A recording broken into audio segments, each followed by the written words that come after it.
দলগাঁৱৰ শিলবৰীৰ মহচিনা খানমৰ মহানুভৱতা সৈত্য বিজয়ী ৱাৰ্ড সদস্য দলগাঁৱৰ শিলবৰীৰ মহচিনা খানম আৰু কপাটি গাঁৱৰ ৮ নম্বৰ ৱাৰ্ড সদস্য আসমা খাতুনৰ জনসেৱা দল সংগঠন স্থানীয় জনতাৰ প্ৰশংসা বুটলিবলৈ সক্ষম হৈছে কৰ্মৰ দ্বাৰা দীৰ্ঘ সময় ধৰি জৰাজীৰ্ণ হৈ থকা কপাটি গাঁৱৰ এটি পথৰ কামত ৰাইজৰ অনুৰোধ মৰ্মে নিৰ্মাণ কৰিবলৈ আগবাঢ়ি আহে দুগৰাকী প্ৰতিনিধি দুইগৰাকী বিজয়ী সদস্য গাঁওবাসীৰ সুবিধাৰ কথা চিন্তা কৰি দুইগৰাকী সদস্যই পথছোৱা মেৰামতিৰ বাবে যৌথভাৱে কাম আৰম্ভ কৰে আৰু সফল হয় ইতিমধ্যে এই পথখিনিৰ মেৰামতিৰ কাম দ্ৰুতগতিত চলি আছে এনে পদক্ষেপক গাঁওবাসীয়ে আন্তৰিকভাৱে আদৰণি জনাইছে মহচিনা আৰু আসমা খাতুনক জনদৰদী হৃদয়বান মহচিনা খানমক এতিয়া ৰাইজে বিচাৰিছে পঞ্চায়ত সভানেত্ৰী হিচাপে নিউজ ডেস্ক ৰিপৰ্ট পি সংবাদ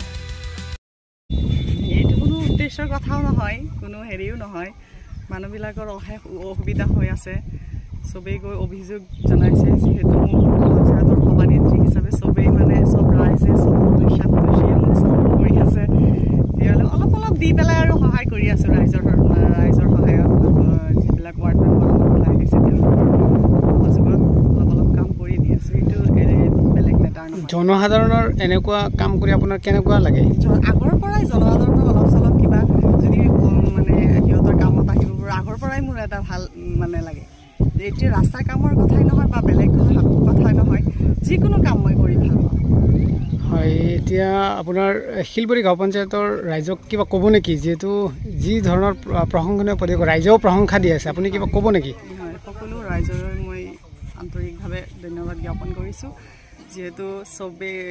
আমি 6জনী সদস্য ওলাইছোঁ এইবাৰতো আপোনালোকে জানেই যে শিলবৰী সভানেত্ৰী হিচাপে লেডিজ ৰিজাৰ্ভ সব মানে ৰাইজে মোকেই ছাপোৰ্ট কৰি আছে সেইটো কাৰণে চবকে অন্তৰৰ পৰা ধন্যবাদ জ্ঞাপন কৰিছোঁ আমৰা তো ৰাইজেৰ লাগে মোচনা খাতুনি ভালো হইব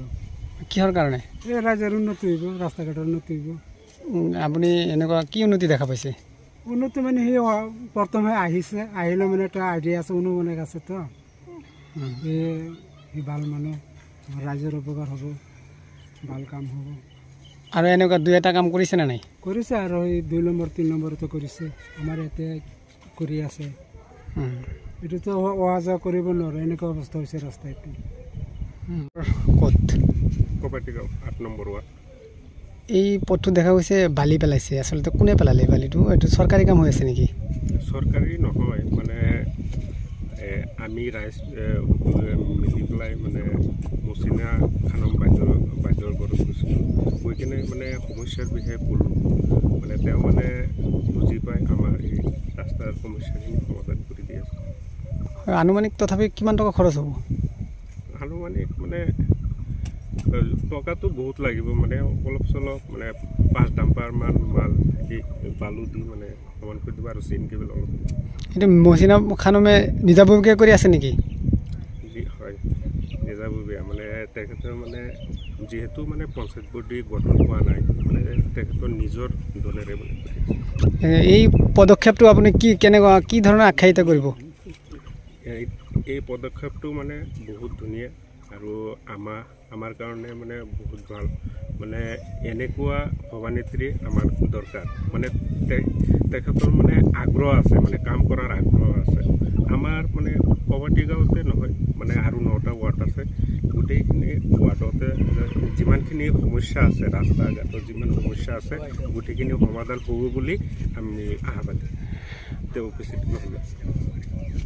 আঞ্চলিক কাউন্সিলৰ সভাপতি হিচাপে পোনপ্ৰথমে মোৰ লগত আলোচনাত বহাৰ পিছত মই লৈ গৈ তেখেতৰ ঘৰত বহি এটা আলোচনা কৰি ফাৰ্ষ্টত পোনপ্ৰথমে আমি ফিল্ডত আহি ৰাস্তাখন চাই গ'লোঁ কেনেকুৱা অৱস্থা খুবেই বেয়া আমাৰ এইখন ৰাস্তা দি প্ৰায় ডেইলি শতাধিক স্কুলৰ ছাত্ৰ ছাত্ৰী অহা যোৱা কৰে যদিও হাজাৰ হাজাৰ ৰাইজ অহা যোৱা কৰে কপাটি গাঁৱৰ মূল স্তম্ভ পথ বুলি এইটো ক'ব লাগিব এই পথত তাৰপিছত আলোচনা এটা হ'ল কেনেকৈ কি কৰা যায় তাৰপিছত এই ৱাৰ্ডৰ বৰ্তমান সদস্য তৈবুৰ ৰহমানৰ মিছেজৰ হৈ তৈবুৰ ৰহমান আসমা খাতুনৰ হৈ তৈবুৰ ৰহমান গৈ আলোচনা এটা হৈছে যে যিহেতু আমি এইবাৰ আগন্তুক 5 বছৰৰ কাৰণে পঞ্চায়তৰ সদস্যৰ প্ৰয়োজন আৰু সেই সদস্য হিচাপে বৃহত্তৰ শিলবৰী অঞ্চলৰ ৰাইজে বা প্ৰায় ৱাৰ্ড সদস্যসকলে মহচিনা খানম বাইদেউ ডাঙৰীয়ানীক আমি বিচাৰি আছোঁ কিয়নো যেন আমি আশা কৰিছোঁ যে যোৱা 15 বছৰত যি কাম আমাৰ পঞ্চায়তত হোৱা নাই হয়তো আগন্তুক 5 বছৰত হ'ব যিহেতু এতিয়ালৈকে পঞ্চায়তৰ কোনো বডি নবহাতেই 3 নং কছাৰী বেটিটোপত আপোনালোকে চাইছে এখন স্কুলৰ ছাত্ৰ ছাত্ৰীৰ স্বাৰ্থত হাকু এখন বনাই দিয়া হৈছে আৰু এই কপাটি গাঁৱৰ এই ৰাস্তাখনৰ কাম আজি মেৰামতি কৰি দিয়া হৈ আছে বালি পেলাইছে চেন কেবল ওপৰত পেলাব আৰু বাইদেৱে কথা দিছে আমিও ইনশাআল্লাহ আজিজ আমচুৰ কৰ্মকৰ্তা হিচাপে লগত থাকিম ৰাইজৰ লগত থাকিম যে এই ৰাস্তাখনৰ কাম পঞ্চায়ত বডি বহাৰ পিছত অঞ্চলৰ যিকেইটা কাম আহিব প্ৰত্যেককেইটা কামত পোনপ্ৰথমে আমি অনুৰোধ জনাম যে প্ৰত্যেক ৰাস্তাৰ কাম আগত হ'ব লাগে আৰু আমি ৰাইজক ধন্যবাদ জ্ঞাপন কৰিছোঁ যে উপযুক্ত প্ৰাৰ্থী যিজনী আছে তেখেতকে ছাপোৰ্ট কৰাৰ কাৰণে আমি শিলবৰী আঞ্চলিক আমচু সকলো ৰাইজক বা ৱাৰ্ডৰ সদস্যক ধন্যবাদ জ্ঞাপন কৰিছোঁ মানে একচুৱেলি ক'ব গ'লে মানে আমাৰ সমাজ সেৱক প্লাছ আমাৰ গাঁৱৰ ৰাইজ মই নিজে আমাৰ বাইদেউ আছে হেৰি আমাৰ শিলবৰী ৱাৰ্ড সদস্য মোৰ হাজবেণ্ড আপোনাৰ সমাজ সেৱক মানে ফাৰুক আহমেদ ডাঙৰীয়া আৰু আমাৰ আঞ্চলিক হেৰি আমচুৰ সভাপতি ৰাহুল আছে এই খৰচটো কোনে বহন কৰিছে এই কামটোৰ খৰচটো একচুৱেলি মানে আমাৰ ফাৰুক ডাঙৰীয়াই মানে বহন কৰি আছে মানে এতিয়ালৈকে আৰু হয় আপুনি কি ক'ব যিহেতু আপোনাৰ ৱাৰ্ডত মহচিনা খানমে কামটো কৰি আছে হয়নে কি ক'ব মহচিনা খানমৰ এই পদক্ষেপক কি ক'ব পদক্ষেপ মানে এইটো মানে বহুত প্ৰশংসনীয় পদক্ষেপ যিহেতু আমাৰ ৰাস্তাটো মানে দিন ধৰি একদম জোৰলা অৱস্থা হৈ আছে ৰাইজৰ মানে অহা যোৱা কৰাটো অসুবিধা হৈ আছে আৰু মেইনলি মানে ৰাস্তাটো ইমান বেয়া নাছিল আগৰ পৰা ভালেই আছিল মানে কিবা এটা ইনচিডেণ্টৰ কাৰণে চৰকাৰী পিনে সোমোৱাৰ কাৰণে ৰাস্তাটো মানে গাঁৱলীয়া ৰাস্তা বেয়া হৈ গৈছে যাৰ কাৰণে নেকি আমি আঞ্চলিক সভাপতি মানে আমচুৰ সভাপতি ৰাহুল ডাঙৰীয়া কথাটো অৱগত কৰোৱাৰ পিছত তেওঁ মানে আমাক মোক লগত লৈ মানে ফাৰুক ডাঙৰীয়া ঘৰত আমি গৈছিলোঁ যোৱাৰ পিছত তেওঁৰ লগত আমি কথাখিনি ডিছকাছ কৰাৰ পিছত তেওঁ মানে আমাক আশ্বাস দিছিল যে কিবা এটা হেল্প আমাক কৰিব এইটো ৰাস্তাৰ কাৰণে আৰু সেই মৰ্মে আজি মানে তেওঁ মানে এইখিনি কাম কাজত মানে আমাক সহায় সহযোগিতা আগবঢ়াই আছে আৰু তাৰ লগতে মোৰ গাঁৱৰ ৰাইজেও মানে এইটো ৰাস্তা কামত মানে সিহঁতৰ ভালেখিনি মানে অৱদান আছে আৰু পঞ্চায়তৰ বিভিন্ন চুকে কোণে শুনা গৈছে মহচিনা খানৰ নাম প্ৰেচিডেণ্ট লাগে বুলি আপুনিও আপোনাৰ সহধৰ্মিনী যিহেতু ৱাৰ্ড সদস্য হৈ ওলাই আহিছে